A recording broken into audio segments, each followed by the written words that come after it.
So, linawin ko lang, ang suggestion mo, mag-step down as a president para walang More ilaw. honorable. Huwag niyang antayin na sobra ng galit ng tao. Ano ba pwede mangyari pag umapat yung sobrang galit niya? Well, nobody can tell, pero Marami po nalilito, Manong. I just wanna get your opinion. Si Sir Bronner nagsalita, no? Regarding the AFP's position kung sakaling magkaroon ng anumang mga events. So ngayon may takot ng mga mamamayan ngayon na there will be another martial law. Sa tingin nyo, magkakaroon tayo ng martial law again? depende kung sino mag-declare.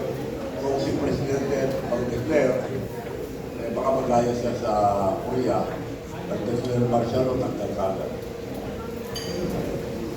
Puro mali-mali na, nalilito na sila. Magpa-participate po ba kayo sa darating na rally niya? Magsasalita rin, sasabihin ko lang ang preparation. Pero hindi ako mag-instigate ng sinasabi nila na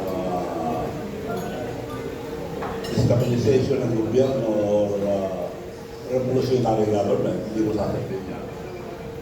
It will be a peaceful rally. Pero totoo peaceful rally, sabihin natin ng mga totoo. Yun sinasabi ko ngayon, totoo lahat yun. At tukuyin nila para maniwala ang tao, saan na napunta yung nanakaw na pera? Saan na napunta yung mga mastermind? Bibintang niya sa mga congressman, bibintang niya sa mga senador, patatanong pa daw senador. Kasalanan na dyan, kasalanan na dyan. Halos ibintang na lahat. Pati bagyo, binibintang na eh. Pati climate change. Ano pa bang pruweba ang hinihintay nila? Yan ang tinatanong ng marami. Pinakitaan na ng pera, may umamin na. Kung yung mga gusto mag-witness, kinukulong eh. Kinukulong. Natapos. Paano sila magsabi ng ito? Nagsara na. Nung kinulong nila si Vizcaya, sinarado na dahil Para wala makausap. bubuksan daw. Kung bubuksan, makiusap ko, Speaker din Martin Romualdez ang magsalita para tingnan natin kung ano gagawin. Marami nakapansin, feeling na wala na po si former, Sa tingin nyo, anong dapat niyo harapin niya? Magagawa niyo bang harapin? Harapin niya ang taong bayan. Yung Pumunta sa rally, explain niya. Pero yung takot nila na mabaril sila, masakasinin sila, isang valid reason. No, ako, dami nang kalakot sa akin eh. Pakulog daw ako, bigala ng plunder, lahat. No, ulitin ko ulit. Pakulong niyo ako, pagkatay niyo ako, okay lang. Pero tatlo dadanan niyo. Mataong bayan. Nananagot kayo yan kung ako papatay niyo. Ang mga Ilocano na Banitino. At Diyos, hindi sila makakalusot. Ang ating Panginoon Diyos. Hindi sila makakalusot yan.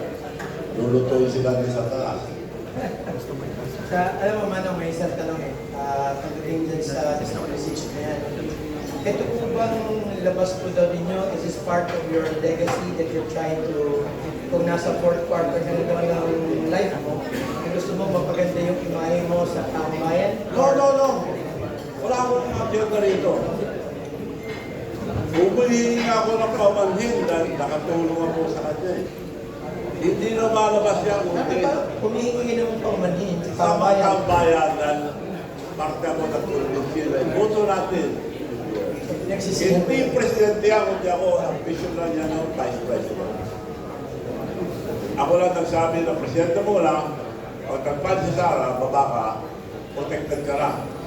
Kalakpakan ng mga Ilocano. So, inulit namin. So, nung kampanya, bawal pa.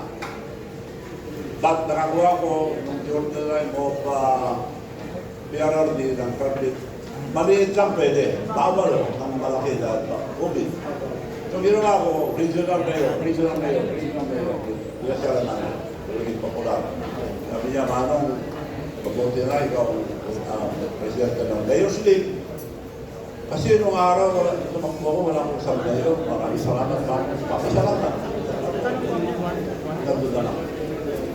Bago pa lang, inisot ko na ako sa panel. Aside sa mga dami yung sinasabi, baka ako sabi, Naintindihan ko yun dahil they're very promising couple. Japan, ang aga. Nasa presidential table kami. Binati lahat. Nandun ako. Hindi ako binati. In spite of the fact, lahat ng ginawa ko sa kanya. Insult at kasarap ng mga oras. Pinaalala pa yung ano niya. Dad, Manong Janet is here. Tinignan naman ako. Hindi ako binensyon. Bastos yun. Pero, kakalba ko, hindi. Nakisama ko rin. Kaya ako, pero... Napatawad niyo na ba siya? Ako napaya ako. Of course, napaya ako. Tao na ako, hindi ako plastic eh. So, nung natapos yun, nag-alisan, napilisan ako naiwan dahil nagpapicture na ng tao. Kami. Yung may iba nagpapicture na Ilocano, bastos naman yung Silvia. Diniis ko yun. Pangalawang malaking kasalanan niya, pagkuling kay President Digong Duterte. Dapat pakita niya na matigas siya, itulitisin, at may sarili tayong batas, hindi pamigay sa mga bansa. Yun ang masama. Ibig sabihin doon, meron siya statement niya na, ipapakita ko yung statement niya na hindi ko rin na siya ICC niya, meron tayong sariling batas. Siya nagsasabi. Kung nakalimutan nyo na, papakita ko yun. So, yung ginawa nyo yan, hindi maganda. Meron tayo sariling batas. Bakit niya ipagkanuro sa ibang bansa? Ang Amerika, maski sinong tao nagkasala nito, embassy pupunta, tutulungan nila maski anong kasalanan nila. Tayo, pinapadala natin. Hindi, dapat ibalik si Presidente Duterte para tayo maglinis. Kung naman ang kasalanan na, ipakita natin na matigas ang Presidente, kaibigan ko ito, pero kailangan malagot. Mahiwaga ang mga ginawa ng Trump. Nasaktan niya yung mga taong tumulong sa kanya. Ano ang pinakaugat kung bakit parang wala sa alignment o kilos o tama o normality yung ginagawa niya? Is it the people behind him? Or is it true na siya ngayon ay, according sa rumor, no, sa dark web, meron daw mga sindikato o drug lord o sa likod niya na hindi niya matanggihan. Kaya kahit na walang saysay ginagawa niya, totoo po ba yun? Wala kayo kung very beginning, i-upload na siya. Dahil day one, first year, 3 taon lang, paano nakakuha ng 31 billion si Vizcaya? Makakakuha ka kung kapit ka sa kubarasa ng taas. Ang tagal ng kontraktor ng tatay ko, ang tagal ng kontraktor. Never kami nakatingin yung gano'n na. Pero bakit niya inukat yun? Bakit niya nilabas? Ano naman? Ginamit din niya talaga? Para hero siya, dahil puputok tayo, sasabog na eh. Meron na maglalabas, inunahan niya. At sabi, nagsuggest. May maglalabas na. May maglalabas na. At nagsasalita na yung tao. So,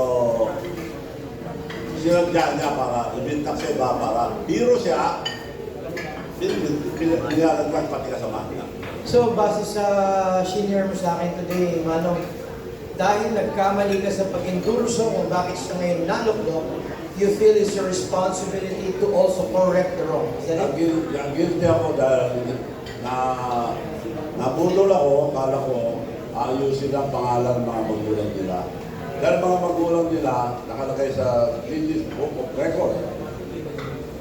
The biggest revenue of government, picture ng tatay ng nanay. Nakakaya. Dapat yun ang ayusin niya. Akala ko, hindi, mas masahol pa ngayon ginagawa. Wala itong mga flood control kung hindi niya pinirmahan. Siya ang responsible. Siya ang commander-in-chief. Walang lalabas na pera kung hindi niya pinirmahan. Ang national expenditure, i-re-review na yan. 556 billion, less than a trillion. Binigay sa kanya, re-review na yan. Bakit? 29 million tinanggal niya yan. Di alam niya yan, bakit tinuloy pa? Pinabantayan na sana lahat yan. Kung talagang totoo yung sinasabi niya. Ngayon sinasabi, dapat bantayan, bantayan mga ano.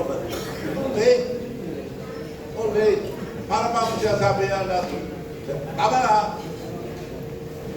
Kulong natin to, kasalanan ito. Nagbubugas ng kamay. Merong tinatawag na Marcos Gold. Marcos, Gold. Ginto. gold. Yung Marcos Gold na yan, nagkaroon dati ng beneficiaries na listahan sa buong Pilipinas. Na kung sino man ang pipirma doon, sila ay makatanggap. Pag once na mailabas na ng Bangko Sentral or yung mga reserves ng gold yan, nilabas daw po ito sa kanila. Is that the reason why na parang they can buy everything? Parang may nagsabi na sa akin, parang binenta na ang mga ginto natin. Wala na tayo. Binenta ng mura. Yun ang alam natin, ayun ang bamo din sa akin. Parang tayo. Parang gano'n. Hindi mo dapat binenta yun. Hindi dapat bilhin. Hindi dapat binenta. Napakamura daw. Baka nag-cash Gusto out. mo yun ha? Hindi mo sinasabi. Baka nag-cash out na. Kung may papayo tayo sa ating mga taong bayan, sa mga opisyal ngayon na nakaupo, ano pong pwede nyo maging mensahe sa kanila sa nangyayari? Ang nangyari ngayon, ang masasabi ko lang po, huwag tayo matakot, magsalita, sabihin natin ang totoo, hanapin natin, iharap nila sa taong bayan ang mastermind, sinong gumawa nito, tinuturo ng tao eh. Bakit ano ngayon? Ang yawa, ikulong to, kasuhan to. Nilalagdagan niya yung mga kasama niya. At yung mga ginamit. Sino ba ang ginamit? Contractor, engineer. Mga engineers, hindi gagawa yan kung hindi doon sa kanila. Pinagagalin na naman sila kung hindi nila implement. So ginamit lang ito. Paano na yung mga nakinabang? Hindi niya sinabi. Siyang ba nakinabang? Nasa yung mga kinabang, nakalinis sa ibang bansa. Hindi niya pinimensyon. Dinensyon lang yung pinsang buo niya. Nataranta. There was a time na ating mga presidente humarap din sa paglilitis. So, tingin nyo si President Marcos ay haharap din sa paglilitis sa mga bagay na hindi pa napapatunayan? Lilitisin. Makukulong yun kung lilitisin. Parang ito. So, hindi na... Alam mo, ang ating bansa kaya magulo, nawala na yung mga real opposition. Like sila Senator Ninoy Aquino, Senator Jerry Rojas, sila Senator Tanyada, yun mga totoong opposition. Nagsasalita, hindi na bibili. Dito, mukhang natatahimik na yung mga iba eh. So, nananawagan ako sa mga senador na magpakatao kayo, sabihin yung totoo. At least, ako, baka may naiwan pang senador na matino. Kaya sa susunod na eleksyon, mamili po kayo ng senador na hindi basta-basta.